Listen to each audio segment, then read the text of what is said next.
ভুল করে ফেলছেন, আরে ভুল তো সবাই করে। পাপ হয়েছে, আরে পাপ তো সবার আছে, আমরা সবাই পাপী, সবাই পাপী।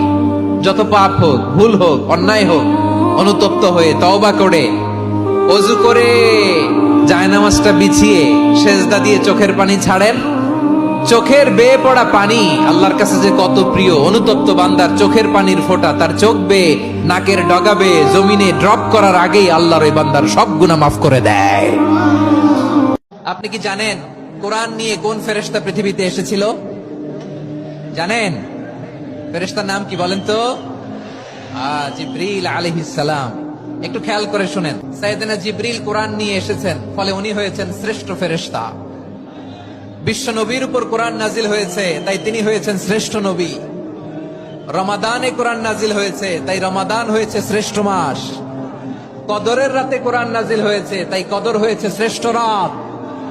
আমরাও যদি কোরআনের সাথে সম্পর্ক বাড়াই, আমাদের মর্যাদাও এরকম, আমাদেরকেও শ্রেষ্ঠ মানুষ বানায় দিবে কে?